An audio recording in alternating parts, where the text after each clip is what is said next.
बाळासाहेब ठाकरेंची शिवसेना ही या पैशाच्या प्रवाहाबरोबर कधी वाहत गेली नाही. हे तर एकनाथ शिंदेला जाऊन सांगा. मी तर नेहमीच सांगतो, तुझा पैसा तुझ्या पाशी, निष्ठा आमच्या पाशी. ही बाळासाहेब ठाकरेंची शिवसेना शिंदेच्या बापदादांची नाही. आणि बाळासाहेब ठाकरेंच्या शिवसेनेचं काय वैभव आहे हे समोर दिसतं. हे भाड्याची लोक नाहीत, ही अजिबात भाड्याची लोक नाही. हा महाराष्ट्र आहे आणि महाराष्ट्रामध्ये खास करून कोकण, मुंबई, पालघर, ठाणे, हे इथून शिवसेना कधीही नष्ट होणार नाही. आज तुम्हाला जे काय दिसतंय चित्र, ते चित्र म्हणजे वाऱ्यावरची वरात. त्या एकनाथ शिंदेचा पक्ष कुठला? माझी शिवसेना, माझी शिवसेना. शिवसेनेचा जन्म दाखला घेऊन ये. तुझ्या शिवसेनेचा बाप अमित शहा, तुझ्या शिवसेनेचा बाप नरेंद्र मोदी, दोन बाप तुला. आमचा एकच बाप बाळासाहेब ठाकरे, हिंदुहृदय सम्राट. आणि त्या बापाशी सामना करण्याचा प्रयत्न करू नका. त्या पालघरमध्ये शिवसेना काली होती, आज आहे, उद्या राहील. मला मगाशी महिला आघाडीच्या आपल्या पदाधिकारी कानात सांगत होत्या, साहेब आम्हाला मिटिंगला जागा नव्हती, बसायला जागा नव्हती. आता ही जागा झाल्यामुळे तिथे महिला आघाडीची सुद्धा व्यवस्था झाली, पक्षाची व्यवस्था झाली. हे पक्षाचं काम आहे. जर पक्षात नसतं तर कार्यालय कसं उभं राहिलं? जे शिवसैनिक इथे जमलेले आहेत त्यांनाही जाता आलं असतं ना. जातं कोण? लाभार्थी जातात. इथेही लाडक्या बहिणी मोठ्या प्रमाणात आहेत ना. लाडक्या बहिणी काय? लाडक्या बहिणी 1500 रुपयाला पगारी मतदार.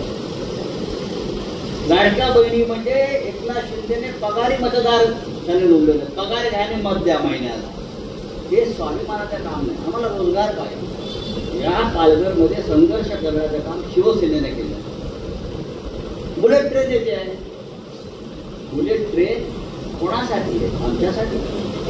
अहमदाबाद, सुरत हे सगळे हिरे व्यापारी मुंबईला येणार, मुंबई लुटून परत अहमदाबादला जाणार. बुलेट ट्रेन मध्ये तुम्ही आम्ही जाणार आहोत. वाढवणला गौतम अडाणी येतो आहे, कुठे जिंदाल येतो आहे, कुठे अंबानी येतो आहे. हा मग हे कोणासाठी आहे? हे मराठी माणसासाठी नाही आहे, भूमिपुत्रासाठी नाही आहे. हे आपला महाराष्ट्र आपल्यापासून सोडण्यासाठी चालले. भांडवलदार कारखानदारीला विरोध नाही या भागामध्ये. किती मोठी कारखानदारी, पण त्या कारखानदारीवर आपला अंकुश आहे. पण हे सगळे मोदी आणि अमित शहाचे भांडवलदार इकडे येणार आणि आमची लूट करणार, आमच्या जमिनी घेणार, आमच्या शेतकरी संपवणार, आमच्या नोकऱ्या संपवणार. यासाठी संघर्ष करण्याची ताकद जर कोणामध्ये असेल तर ते आमच्या मूळ ओरिजिनल शिवसेनेमध्ये बाळासाहेब ठाकरेंच्या शिवसेनेत आपण हे मध्यवर्ती कार्यालय स्थापन केलं. हा संघर्षाचा केंद्रबिंदू आहे. इथून लढाई आणि युद्ध सुरू होईल. हे वॉर रूम आहे, लक्षात घ्या. हे वॉर रूम. संघर्ष इथून सुरू व्हायला पाहिजे आणि जिथे संघर्ष आहे तिथे संजय राऊतांना केव्हाही बोलवा, ते तिकडे हजर आहे.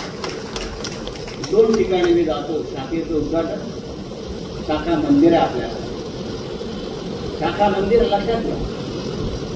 आणि आंदोलन आणि संघर्ष हा आमचा आत्मा आहे. पक्ष पालघर त्या शिवसेनेच्या पदाधिकाऱ्यांनी हे लक्षात ठेवलं की इथे पक्ष संघर्षातून उभा करायचा आहे आणि कशाचीही पर्वा न करता आम्हाला संघर्षाला सामोरं जायचं आहे. तर कोणताही कायदा, कोणतीही दडपशाही तुम्हाला रोखू शकत नाही. मला टाकलं ना तुरुंगात, मला टाकले मुलं. चला शिवसैनिक आहे. ईडी, अरे कसली ईडी? त्याच्या आईला म्हटलं चल ईडी पिढीला घाबरतो काय आम्ही? 100 दिवसापेक्षा जास्त काळ मला तुरुंगात टाकलं. त्याला वाटले मोडून पडलं. मी पक्षांतर करीन, मी मोदीच्या पक्षात राहील, मी शिंदेच्या पक्षात राहील. मी म्हटलं चुकतो तुमच्यावर. बाळासाहेब ठाकरेंचा शिवसेना आज आम्ही उभे आहोत ते शिवसैनिक म्हणून उभे आहोत, आमदार खासदार म्हणून नाही. ते येतात आणि जातात. हिंदुहृदय सम्राट बाळासाहेब ठाकरेंनी 2 महत्वाची पदं निर्माण केली. स्वतः हिंदुहृदय सम्राट बाळासाहेब ठाकरे एकच आणि आधीमध्ये कोण नाही, थेट शिवसैनिक. बाकीची कोणी येथील जातील शिवसैनिक या पदाला कोणी चॅलेंज देऊ शकत. आणि असं असंख्य शिवसैनिक या आपल्या जिल्ह्यामध्ये वाजलेले आहेत. आणि हे जे ऊन पाहिलं आपण आता, त्या उन्हामध्ये आपण बसलेला, ही काय भाषणाची वेळ नाहीये. पण मला पालघर मधल्या शिवसैनिकांचं कौतुक आहे अजय, की या तप्त उन्हामध्ये शिवसैनिक आहेत, पदाधिकारी आहेत, व्यासपीठ भरलेला आहे, समोरचा मंडप भरलेला आहे. मग गेलं कोण? गेलं कोण मला सांगा. सगळे आहेत आपले. जयेंद्र दुबळा पण बसलेले आहेत, त्यानंतर आपले डॉक्टर वळवी बसलेले आहेत, सगळे आहेत जागेवर. महिला आघाडी जागच्या जागी आहे. पालघरच्या शिवसेनेमध्ये ठेकेदारांची सेना गेली.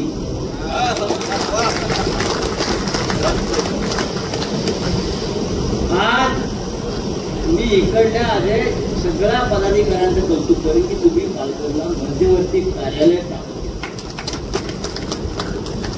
जेवढ्या तुम्ही शाखा स्थापन करा तेवढा पक्ष वाढा. मुंबई ठाण्यामध्ये बाळासाहेबांनी शाखांचं जाळं निर्माण केलं. त्याच्यामुळे अनेक वादळ संकट आली तरी शिवसेना उभीरपणे उभी आहे आणि ती तशीच राहील. आपण भाषणात सांगितलं कवरे आले कवरे गेले, पण हो कवरे आले कवरे गेले, पण शिवसेना आहे ना.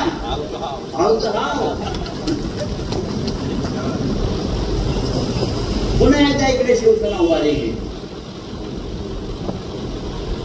शिवसेना संपवण्याची भाषा करणारी संपली. 60 वर्ष होत आली, 60 वर्ष. कवरे आले आणि कवरे गेले. किती आले विलास, 34 अमोल बाळासाहेबांच्या काळात पण आले आणि गेले, उर्दोजीच्या काळात आले आणि गेले. तर आम्ही आहोत तिथे जाऊ सगळे. काय उखडली आमच्या भाषेत? अरे 5 आमदार इकडे तिकडे, 2 खासदार इकडे तिकडे. आज पालघरला आमदार नसेल, उद्या असेल. चोऱ्या करून आलात, चोऱ्या आम्हालाही करतात. आम्ही केले चोरी हे उद्योग, पण आम्ही म्हटलं थोडा आम्ही सुधारलं, आपण नीट निवडणूक आलो. चोऱ्या करून आले, खोटं मतदान, मतदार यादीतले घोटाळे. जे काही एका घरामध्ये कुठला तरी 0 नंबरचं घर, 100 मतदार, बापाचा पत्ता नाही, आईचा पत्ता नाही, बिन बापाची पोरं 100 मतदार, बापाचं लग्न झालेलं नाही. बरं का, सांगलीमधला एक बाप शोधला त्या दिवशी, घरामध्ये 90 मतदार, घरात 90 मतदार आणि 14 पोरं 45 वर्षाची, एकाच दिवशी जन्माला आला. या अशा मतदार याद्या निर्माण झाल्यावरती महाराष्ट्रात ते भारतीय जनता पक्षाचं नाव. तुमचा पैसा आणि पैशानं निवडणुकाची, पैशाचं राज्य हे वेशेचं राज्य असतं, असं आचार्य विनोबा भावेने सांगितलं. गावागावात जा, घरापर्यंत पोहोचा, गाव तेथे शाखा निर्माण करा, शाखेमध्ये कार्यकर्ते आणि गावातले गावकरी येतील यासाठी तुम्ही उपाययोजना करा, प्रेरणा द्या. आजही देशामध्ये बाळासाहेब ठाकरेंवर श्रद्धा ठेवणारा सगळ्यात मोठा माणूस. मोदीवर श्रद्धा नाहीये, लोक मोदीला फक्त सत्ता आहे म्हणून घाबरतात. श्रद्धा विश्वास तो आहे तो फक्त बाळासाहेब ठाकरेंवर. आणि एवढा मोठा नेता आपल्या पक्षाचा प्रमुख राहिला, सेनापती त्याचं ध्यान आपण ठेवलं पाहिजे. मला पालघरला येऊन खूप आनंद झाला. यापुढे जास्त वेळ तुम्हाला मी द्यायचा प्रयत्न मला सर्व जिल्हा तालुका प्रमुख, विभाग प्रमुख, शाखा प्रमुख, युवा सेना, महिला आघाडी, कामगार सेना, जे जे इथे काम करतायत त्या सगळ्यांना एकत्र आणण्याचं काम उत्तम पिंपळे या कार्यालयामध्ये व्हायला हवं. आणि आता इथे तुम्हाला उत्तम संपर्क प्रमुख मिळालेले आहे. विलास पोतनी, त्याला संघटनेचा मुंबईचा सगळ्यात मोठा अनुभव. अमोल कीर्तीकर इथे आहे, यंत्रणा प्रमुख. बाळ माने येऊन गेले मधल्या काळामध्ये. सगळं एवढे चांगलं नेतृत्व तुम्हाला इथे मिळाल्यावर तुम्ही त्यांचा वापर करून घ्या. आणि जेव्हा गरज लागेल तेव्हा मला हे बोलवा. आदित्य साहेब येतील, उद्धव साहेब येतील, त्यांना घेऊन याची जबाबदारी आमच्यावर.